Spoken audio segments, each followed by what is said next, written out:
मगरमच्छ के आंसू। एक जंगल में एक बड़ी सी नदी थी। उस नदी में एक मगरमच्छ घूमता रहता था। उधर पानी पीने आए हुए हर एक जानवर को वह मगरमच्छ पकड़कर पानी के अंदर ले जाता था। ऐसे उस मगरमच्छ के बारे में सबको पता चल जाने पर उधर कोई भी नहीं आता था। तब से वह मगरमच्छ कब कौन हाथ आएगा, उसका भोजन कौन बनेगा करके इंतजार कर रहा था। एक दिन यह सब कुछ पता न होने पर एक हिरन नदी के पास आकर धीमे धीमे पानी पीने लगी। हिरन को देखने वाला मगरमच्छ उसे किसी भी तरह खाने का निर्णय करके पानी में डूबकर धीरे से हिरन के पास आकर अचानक से उसके पैर पकड़ ली। हिरन के लिए यह घटना अचानक घटने पर उसे कुछ भी समझ नहीं आया। तुरंत उस सदमे से बाहर आकर रोना या चिल्लाना छोड़कर हंसने लगी। तो मगरमच्छ ने पूछा, पागल हिरन, मरते मरते क्यों हंस रही हो? मगरमच्छ मामू, पागल मैं नहीं बल्कि तुम हो। तुम मेरे पैर समझ के एक लकड़ी को पकड़कर चबाने जा रहे हो, बोलकर फिर से हंसने लगी। हिरन के ऐसे हंसने पर मगरमच्छ के घमंड को ठेस पहुंचा और उसने हिरन के पैरों को छोड़ दिया। किनारे पर पहुंचने वाली हिरन बार बार बच गई करके चैन की सांस ली और उधर से भागने लगी। देखो तो वह कोई भी लकड़ी के ना होने पर हिरन उसको बेवकूफ बनाकर चली गई करके मगरमच्छ को बहुत गुस्सा आया। ऊपर से स्वादिष्ट भोजन थोड़े में हाथों से फिसल के जाने पर बहुत दुखी हुआ। अगले दिन नदी के पास पानी पीने एक लोमड़ी आई। बात ये था कि लोमड़ी और मगरमच्छ अच्छे दोस्त थे। मगरमच्छ को ऐसे दुखी देखकर लोमड़ी ने पूछा, क्या हुआ दोस्त, दुखी लग रहे हो, हुआ क्या है? हिरन ने उसे बेवकूफ बनाकर कैसे बच के निकल गई करके पूरी बात बताकर मगरमच्छ ने आंसू बहाए। अरे नहीं, ऐसा हुआ क्या? तब तो दुख होगा ना, लेकिन तुम ये भूल गए कि मैं हूँ तुम्हारा दोस्त। अभी जाकर उस हिरन को बातों में फंसाकर इधर ले आऊंगा, बोला लोमड़ी। फिर हिरन के आने पर मगरमच्छ को क्या करना है यह सब उसकी खान में उपाय बताकर लोमड़ी चल पड़ी। आखिर में लोमड़ी ने एक जगह पर हिरन को पकड़ ही लिया। हिरन दोस्त, लगता है किसी चीज के लिए ढूंढ रही हो। मैंने कच्ची घास को बहुत खा लिया, ऊपर से इस धूप से बहुत प्यास लग रही है। कहीं तो भी पीने के लिए पानी दिखेंगे तो अच्छा होता करके ढूंढ रही हूँ। हमारे पास में ही पीने के पानी का नदी है ना? ना बाबा ना, उस नदी में मगरमच्छ है। हाँ, तुमने सही कहा, लेकिन वो तो कल की बात थी। आज वह मगरमच्छ मरा पड़ा है। मैं सुबह ही नदी के पास गई थी और देखा कि वो मरा पड़ा था, तो बिंदास पानी भी पिया। तुम्हारी बात को मैं मान नहीं पा रही हूँ, तो फिर चलो तुम अपने आंखों से स्वयं देखकर पानी भी पी लेना, बोलकर लोमड़ी अपने साथ हिरन को ले गई। हिरन ने दूर से ही देखा कि मगरमच्छ मरा पड़ा था। फिर से पक्का करने के लिए और नजदीक गई तो उसमें कोई भी हलचल नहीं थी। फिर भी हिरन को शक था तो अपनी बुद्धि से बोली, अगर मगरमच्छ सच में मर गया तो उसके मुंह से उफ उफ के आवाजें आते हैं ना। हिरन को मनवाने के लिए मगरमच्छ उफ उफ उफ करने लगा। तुरंत हिरन दूर भागकर बोली, रोको, तुम्हारा ये नाटक। मरा हुआ कोई भी जानवर आवाज करता है क्या? मेरे बातों को दूसरी बार मानने वाले मगरमच्छ की मासूमियत से सच में हंसी आ रही है। बाप रे बाप, अभी भी मेरी बुद्धि से बच गई। अब से बहुत सतर्क रहना होगा। बोलकर उधर से झट से भाग गई। इससे मगरमच्छ और लोमड़ी एक दूसरे को देखते रह गए। इस कहानी की शिक्षा है कि उस हिरन की तरह हम भी अपने बुद्धि से काम लेंगे तो कितनी भी बड़ी मुसीबत से बाहर निकल सकते हैं। भाग, लोमड़ी और भालू की कहानी। एक जंगल में लोमड़ी और भालू बहुत अच्छे दोस्त थे। लोमड़ी को भोजन नहीं मिलता तो भी भालू उसके अच्छे गुण से उसके भोजन में से थोड़ा भोजन लोमड़ी को भी देता था। ऐसे हमेशा मिलजुल कर रहते थे। एक दिन लोमड़ी और भालू मिलकर भोजन के लिए जंगल में घूमते समय एक भूखा बाघ उन्हें दिखा। इस स्थिति को समझने वाले भालू ने लोमड़ी से कहा, दोस्त, वो बाघ हमारी तरफ ही आ रहा है। अगर हम उसके हाथ लग गए तो फिर हमारा काम तमाम। तुम मेरे पीठ पर चढ़ जाओ, मैं इस बड़े पेड़ पे चढ़ जाऊंगा करके बोला भालू। तब तक ही डर से कांपने वाली लोमड़ी तुरंत उसके पीठ पर चढ़ गई। भालू जल्दी जल्दी से पेड़ चढ़ गया। पेड़ के ऊपर के झाड़ों में भालू और लोमड़ी बिना हिले हुए रह गए। पेड़ के नीचे पहुंचने वाला बाघ उन्हें देखते हुए वहीं बैठ गया। भालू और लोमड़ी पेड़ से नहीं उतर रहे थे और बाघ भी वहां से हिल नहीं रहा था। ऐसे ही बहुत समय बीत गया। अंधेरा होते ही भालू ने लोमड़ी से कहा, दोस्त, वो बाघ जिद्दी होकर वहीं बैठा है। इतनी बड़ी सी पेड़ को वो नहीं चढ़ सकता। फिर भी हमें पूरी रात सावधानी बरतनी होगी। हम में से एक सोएगा तो दूसरे को जागना होगा। ठीक है दोस्त करके बोली लोमड़ी। तब भालू ने लोमड़ी से कहा, उम्र में भी बड़े हो, तुम पहले सो जाओ। आधी रात ढलने के बाद तुम्हें उठाकर मैं सो जाऊंगा, तब तुम ध्यान रखना करके बोला। लोमड़ी ठीक है बोलकर गहरी नींद में सो गई और भालू पहरा देते हुए बैठ गया।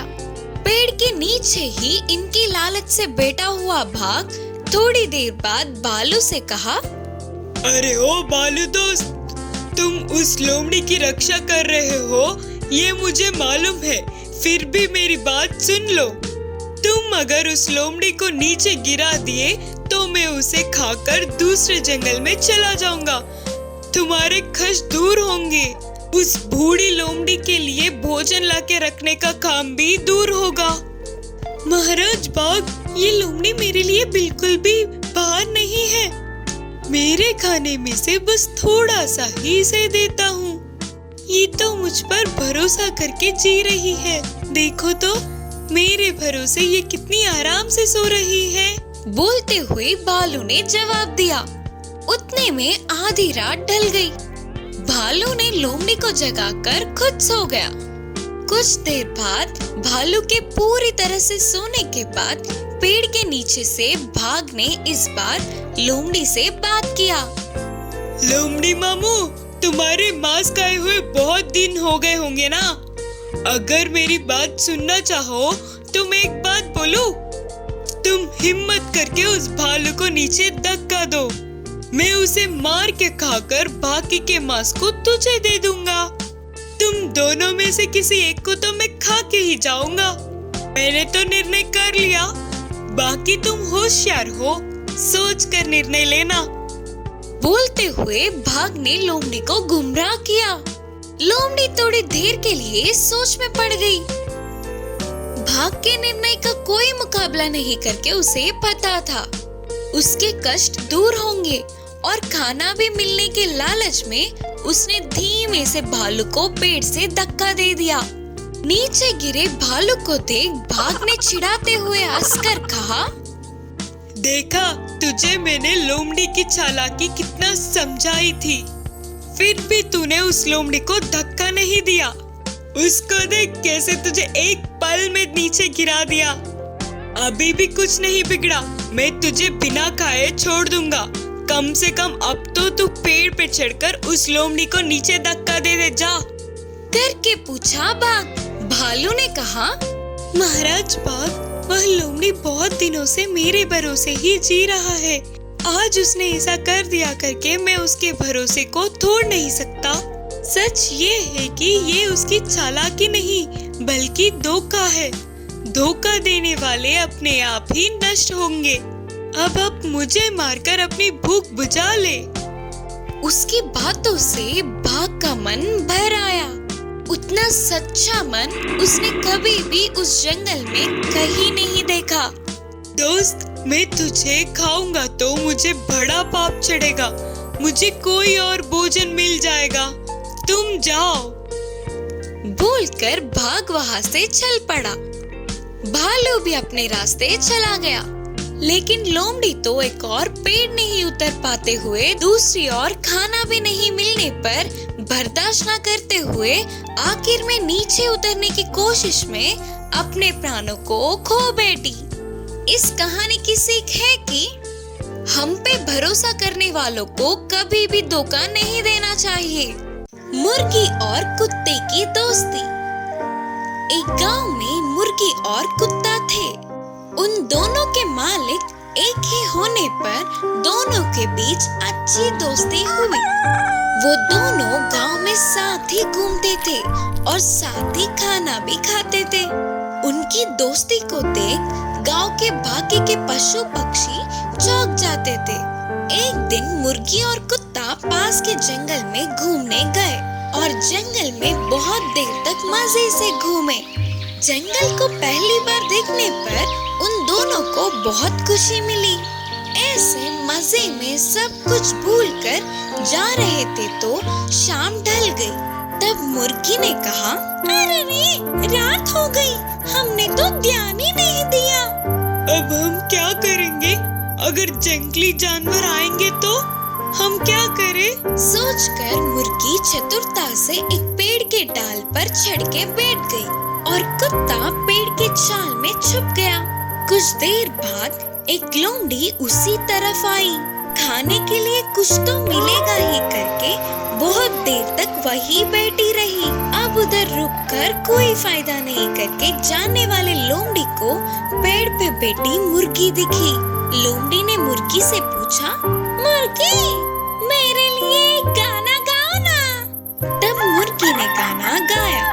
अपनी दोस्त की आवाज सुनते ही कुछ तो खतरा है करके पेड़ के छाल में छुपा कुत्ता सतर्क हुआ। फिर लोमड़ी ने कहा, मुर्गी, अच्छी सी मुर्गी, नीचे आकर गाना गाओ ना, मैं तुम्हें एक अच्छा सा तोहफा दूंगी।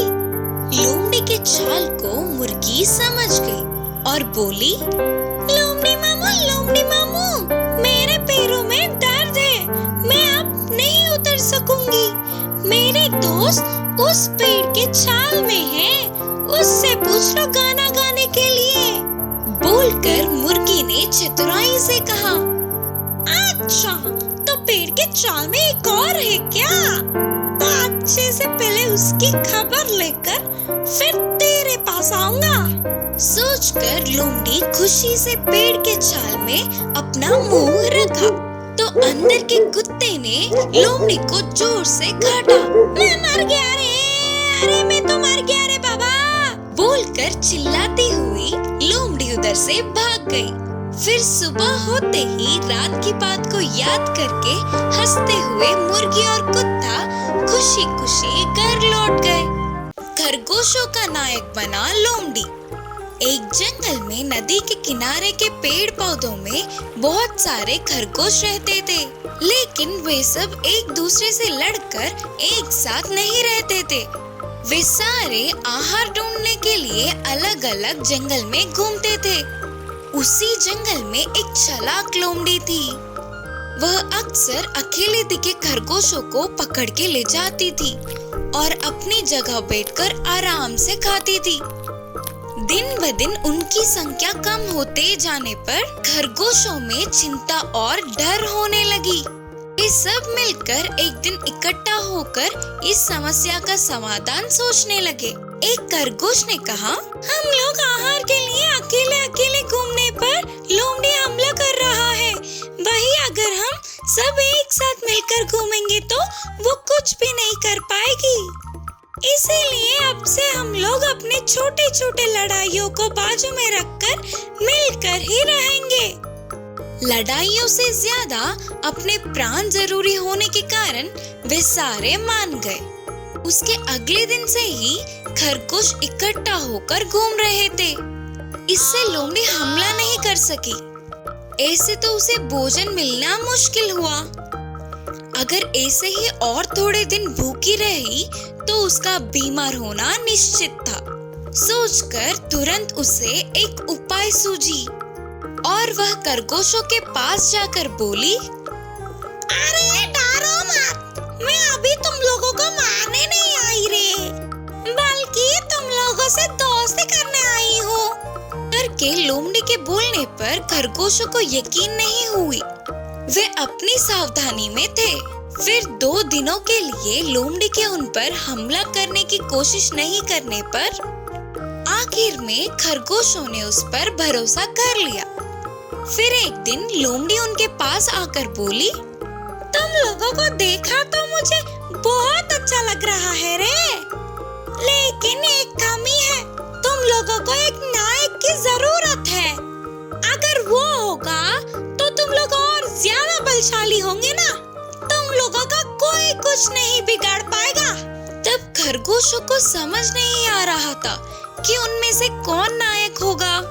उतने में लोमड़ी ने कहा, अरे बाबा, अगर तुम लोगों को कोई आपत्ति नहीं तो मैं तुम लोगों का नायक बनूंगा ना।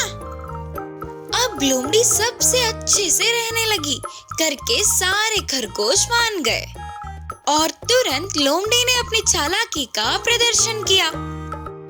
तो फिर क्या बोलते हो, मैं तुम लोगों का नायक हूँ ना। मेरे लिए हर रोज भोजन का व्यवस्था करना तुम लोगों की जिम्मेदारी है। इसीलिए हर दिन एक छोटे छोटे जानवर को लाते हो या फिर तुम में से कोई एक मेरा भोजन बनेगा, ये तो तुम पर छोड़ता हूँ मैं। बोलते हुए लोमड़ी हंसने लगी। खरगोशों को लोमड़ी की दुष्ट बुद्धि समझ में आ गई और वे सभी एकजुट होकर लोमड़ी पर हमला करने लगे। इससे लोमड़ी अपने प्राणों को बचाते हुए उस जंगल से दूर भाग गई। उस दिन से सारे खरगोश मिलजुल कर रहने लगे।